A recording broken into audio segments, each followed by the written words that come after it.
সালমান হত্যার আসামিদের ধরতে পুলিশকে ৭২ ঘন্টার আলটিমেটাম দিয়েছিল ভক্তবৃন্দরা। সর্বোচ্চ শাস্তির দাবি নিয়ে রাস্তায় নেমেছে প্রতিবাদীরা। আর সেই পরিস্থিতির মাঝেই পুলিশের অভিযানের একটা ভিডিও চিত্রে তোলপাড় সামাজিক যোগাযোগ মাধ্যমগুলি। শোনা যাচ্ছে প্রথমবার সামিরার বাসায় অভিযান চালিয়েছে পুলিশ। সালমান হত্যার প্রধান আসামি হচ্ছেন সামিরা, অথচ সেই ব্যক্তির আগাম জামিনের জন্য হাইকোর্টের বারান্দায় দেখা গেছে সামিরার বর্তমান স্বামী মোস্তাক আহমেদকে, যার ফলে ভক্তবৃন্দরা রাস্তায় নেমেছিল যেন সামিরার জামিন মঞ্জুর না করে উচ্চ আদালত।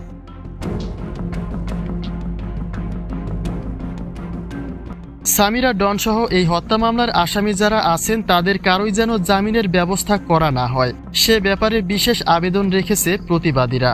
তারা বলছেন এদেরকে গ্রেপ্তার করে রিমান্ডের মাধ্যমে সকল রহস্য উদ্ঘাটন করা যাবে।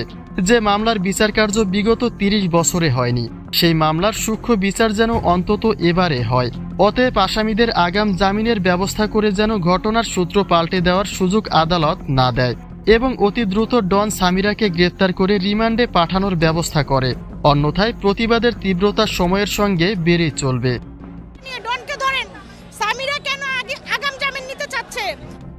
সাধারণ জনতার এমন হুঁশিয়ারির পরে সম্প্রতি বাসাবাড়িতে পুলিশ অভিযানের এই ভিডিওটি ব্যাপক ভাইরাল হয়েছে, যেখানে দেখা গেছে আসামির খোঁজে বাসাবাড়িতে অভিযান চালিয়েছে পুলিশ এবং তাতে খবরের হেডলাইনে উঠে এসেছে সামিরা হকের নাম।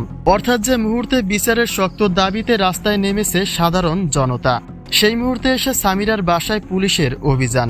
কিন্তু তথ্য ঘেঁটে জানা যায় এই অভিযানটি সামিরার বাসায় হয়নি, এটা বিগত সময়ের অন্য একটা ভিডিও চিত্র।